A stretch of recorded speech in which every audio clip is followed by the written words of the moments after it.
गुरु नाम का सिमरन बहुत सारी जीवात्माएं अब पूरी तरह से छोड़ चुकी हैं। मैं उन्हीं लोगों से ये कहना चाहता हूं बेटा कि अब नाम का सिमरन भजन शुरू करो, क्योंकि बगैर नाम के सिमरन भजन के कुछ बनने वाला नहीं है। बहुत सारे लोगों ने कुछ गलत फहमियां भी पाली हुई हैं कि मैं ऐसा कर लेता हूं तो फिर नाम के सिमरन की या भजन की जरूरत ही क्या है। जो काम नाम का सिमरन भजन कर सकता है वो अन्य कोई चीज नहीं कर सकती। ये बात समझ लो। तुम नाम का सिमरन भजन करते रहो और तुम कहीं मत जाओ, घर बैठे ही नाम का सिमरन करते रहो। जो काम मालिक ने दिया है, दुकान दी है, दुकानदारी करते रहो, नाम का सिमरन करते रहो। कोई नौकरी दी है, नाम का सिमरन भजन करते रहो। अन्य जो काम है वो करते रहो। देख लो सारी चीजें तुम्हारे पास स्वयं चल के आएंगी। तुम माला माल रहोगे खुशियों से, तो सांसारिक आपदाओं से बचे रहोगे, तो हर चीज से, मोह माया से, तो दुनिया के झगड़ों से, तो हर चीज से बचे रहोगे। केवल नाम का सिमरन भजन करते रहो तो। लेकिन बेटा नाम का सिमरन भजन ही नहीं होता। अभी कुछ सालों पहले की बात है, मैं एक बहुत अच्छा उदाहरण आपको समझा रहा हूं कि मेरे घर में ही मेरे किसी सदस्य को नामदान मिला।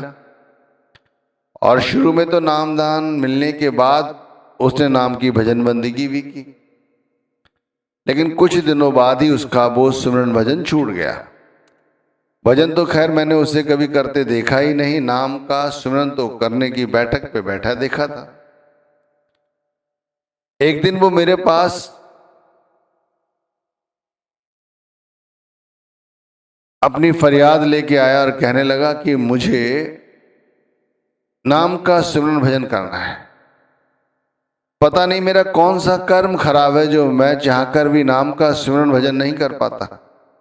आप मेरी मदद करो, आप मेरी मदद कर सकते। और वाकई में उसका जो विलाप था वो देखते बनता था।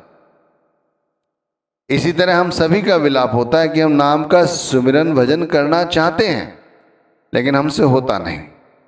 मैंने कहा कोई नहीं, अगर तुम्हारे मन में अभिलाषा है तो मैं जरूर तुम्हारी सहायता करूंगा।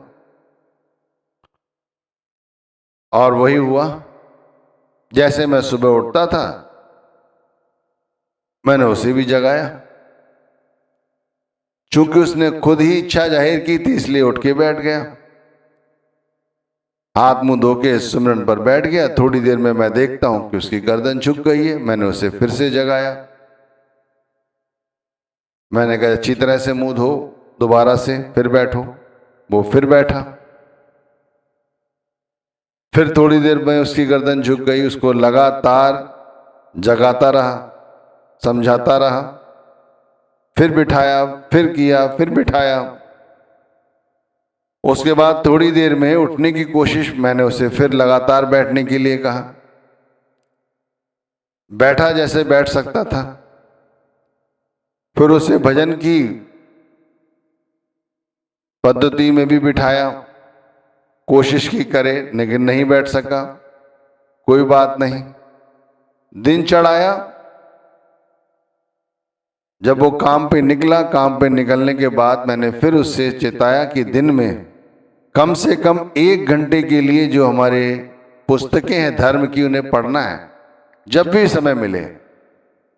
कोई बात नहीं, बैग में पुस्तक भी रख दी गई। जब शाम को वो लौटा, उससे पूछा क्या तुमने वे पुस्तक पढ़ी? तो कहता नहीं। अब पढ़ो। पढ़ी लेकिन मन नहीं लगा, लेकिन जबरदस्ती करके पढ़ाया। फिर शाम को बिठाया। शाम को जब भोजन की बारी आई तो उसे भोजन थोड़ा नियमित तौर पर दिया, कम भोजन खाने की उससे आग्रह किया। वो समझ गया, उसने कम भोजन लिया। फिर अगले दिन फिर उठा।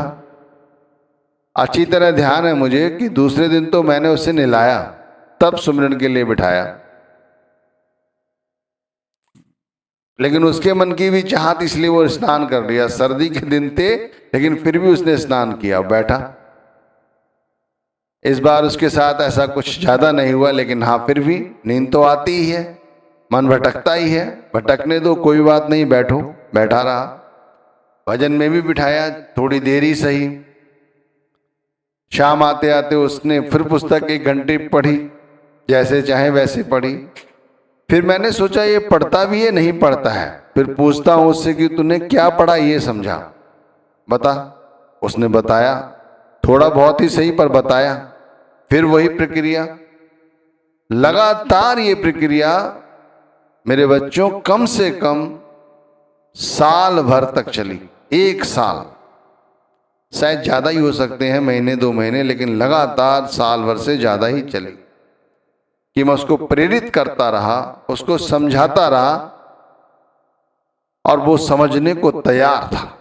अगर हमारे अंदर में ये चाह है कि हम नाम का सुमिरन करें, नाम का भजन करें, अगर अंदर चाह है तो कर लोगे। भाई क्या करना है, अगर आप नहीं कर रहे तो घर के एक सदस्य को इस काम पे लगाओ, जो नाम का सुमिरन भजन कर रहा है उसको लगाओ इस काम पे। और नहीं तो अपने गुरु को साक्षी मान कर ये काम करो कि सुबह उठो, स्नान करके बैठो, जिससे नींद ना आए, अच्छी जगह, साफ सुथरी जगह बैठो, नाम का सुमिरन करो, गर्दन झुके कोई बात नहीं, फिर से उठो, मुंह धो, फिर दोबारा बैठो, भजन में जरूर बैठो, थोड़ी देर के लिए सही, फिर बैठो। दिन में जब भी समय मिले कम से कम 1 घंटे के लिए पुस्तक अपने धर्म की जरूर पढ़ो। क्या समझाया जा रहा है ये जरूर पढ़ो, फिर उसके मनन करो। वैसे भी तो मोबाइल चलाते रहते हो, और फिर रात्रि आते आते, शाम आते आते भोजन बहुत जल्दी करने की कोशिश करो। 7-8 बजे तक भोजन कर लो, 8 बजे तक भोजन कर लो। और यदि रात्रि में देर से घर पहुंचते तो दोपहर में ही थोड़ा भोजन ज्यादा लो, कि रात्रि में केवल दूध वगैरह ऐसा हल्का सा भोजन लेके हमें सोना है। जल्दी सोने का अभ्यास करो। जो पढ़ा है पुस्तक में उसका अनुमोदन करो आंतरिक तौर पर, और फिर बैठो। अगले दिन जरूर भजन में भी बैठो। भाई यदि हम आधा घंटे भी शुरू में बैठने लग गए तो समझो ये आधा घंटा 1 महीने में कितना बन जाता है जाके, और फिर यही 1 साल में कितना बन जाएगा, फिर सोचो। इसी तरह अगर तुमने 5 मिनट का, 10 मिनट का भजन शुरू किया तो फिर ये 1 महीने में कितना हो जाएगा, कितना ज़्यादा बड़ा हो जाएगा। या ऐसे समझो कि अगर हमने 1 घंटे अपने धर्म की पुस्तक पढ़ी और उसे समझने का अभ्यास किया तो 1 साल में कितनी पुस्तकें पढ़ लोगे और कितना समझ आएगा। बात सिर्फ समझने की है। ऐसी भक्ति करो कि परमात्मा हमेशा ध्यान रहे, गुरु हमेशा ध्यान रहे। 5वीं पातशाही ने कहा भी है, सांस सांस ना घड़ी बिसरे, पल मूरत दिन राती। भाई ऐसी कोई श्वास ही ना रहे खाली चली जाए जिसमें गुरु का नाम ना रहे, नाम का सुमिरन ना चले, और ना ही ऐसी कोई घड़ी बीते जिसमें गुरु की मूरत का ख्याल ना रहे। ऐसी बातें जरूर समझने की कोशिश करो। मैं खास तौर से, मैंने कहा ना, उन लोगों के लिए है आज मेरा सत्संग जो नाम का सुमिरन भजन पूरी तरह से भूल चुके हैं। भाई करना क्या है, अपने आप के पीछे पड़ जाओ, कोई दूसरा नहीं तो अपने आप के स्वयं के पीछे पड़ जाओ। वैसे भी तो बहुत सारी चीजों पर ज्यादा जोर देते हैं, दूसरों के काम पर ज्यादा ध्यान रखते हैं। इस बार अपने आप पर ध्यान रखना शुरू करो। देखो भाई, वही व्यक्ति पूरा है जो पूरा काम करता है। कबीर साहब कहते हैं, कहे कबीर पूरन जग सोई, जाके हृदय और ना हुई। अगर हमारे हृदय में दूसरों की चिंता है, दूसरों की बातें हैं, माया की बातें हैं, तो फिर अभी हम पूरे नहीं, अभी तो अधूरे हैं। गुरु का पूरा शिष्य वही है जो भाई गुरु की पूरी बात समझे। कहे कबीर पूरन जग सोई, इस संसार में वही पूरा है जो भाई अपने गुरु की बात मानता है, गुरु पर ध्यान रखता है, गुरु ने क्या समझाया है वो समझो। भाई हम में से बहुत सारे ऐसे लोग हैं जो अब नाम को तवज्जो नहीं देते, नाम का सुमिरन भजन नहीं करते। वो गलत फहमी उन्होंने पाली हुई है मन में कि सत्संग सुन लेते हैं हर हफ्ते के हफ्ते, तो फिर सत्संग सुनने की या जो सुमिरन भजन करने की क्या जरूरत है, नहीं कर पाते हैं। चलो कोई बात नहीं, दुकान पर बैठते हैं, कोई गरीब आता है जो मांगता है दे देते हैं, तो फिर सेवा हो गई, सुमिरन भजन की क्या जरूरत है। बहुत से लोग ऐसा सोचते हैं कि चलो सप्ताह में एक बार या महीने में एक बार कभी डेरे में कभी कोई जत्था गया, वहां जाकर सेवा कर ली, तो सुमिरन भजन के लिए कोई जरूरत नहीं है। ये जो धन कमा रहे हैं उसमें से थोड़ा धन साथ संगत की सेवा के लिए निकाल दिया है, इसे कर लिया तो फिर कोई सुमिरन भजन की जरूरत नहीं है। भाई ये सब बोनस हैं, ये सब बोनस हैं, ध्यान रखिए, और कुछ नहीं। असली जो काम है, असली जो नौकरी है, असली जो चाकरी हमारी सुमिरन भजन की है। एक व्यक्ति जो नाम का सुमिरन भजन नहीं करता था, वो मेरे पास आया, मैंने उसी की बात आपके साथ साझा कर दी कि मैं उसके पीछे पड़ा रहा, यानी उसको प्रेरित करता रहा। आप भी अपने मन को इस काम में लगा दो, अपनी आत्मा को इस काम में लगा दो कि वो आपको प्रेरित करती रहे कि नाम का सुमिरन भजन करना है, जरूर करना है।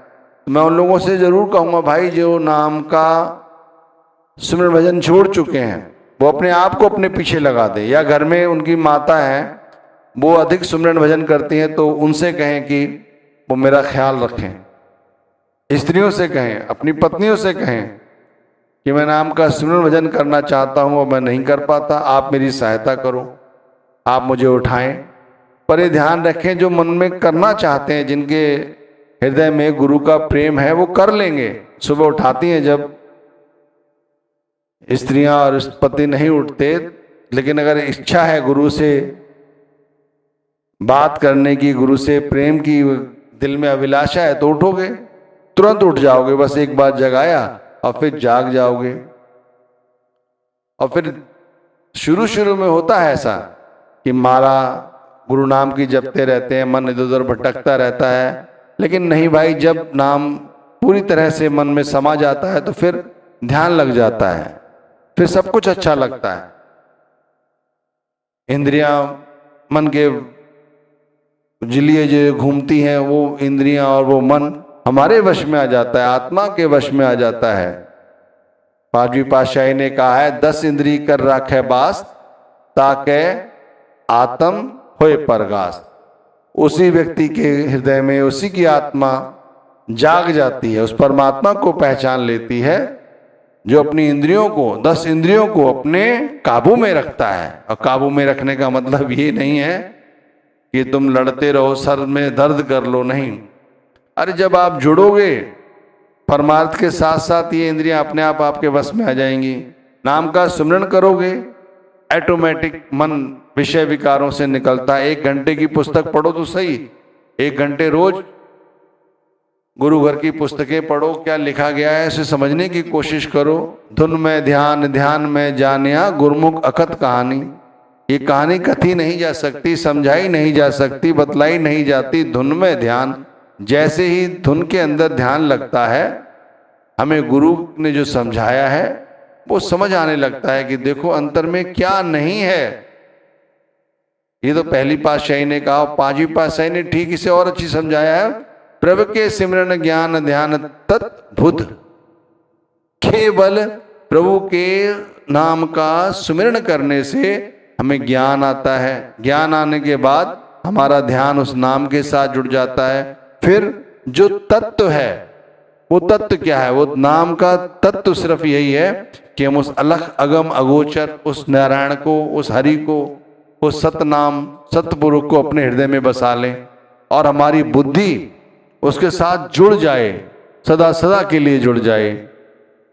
तो भाई आज के सत्संग का सिर्फ इतना निचोड़ है मेरे बच्चों कि नाम का सुमिरन इस तरह से करो कि श्वासों श्वास से नाम हमारे हृदय में बस जाए। और जो नागा कर दिया है अब तक ठीक है, कर दिया है, अब नागा ना जाए। बगैर नागा किए कोई दिन ऐसा ना जाए जिसमें हम गुरु नाम की बैठक पे ना बैठें। नाम का सुमिरन करें, पूरी ईमानदारी के साथ पूरा समय दें, भजन को भी पूरा समय दें, और ज़्यादा से ज़्यादा समय तक गुरु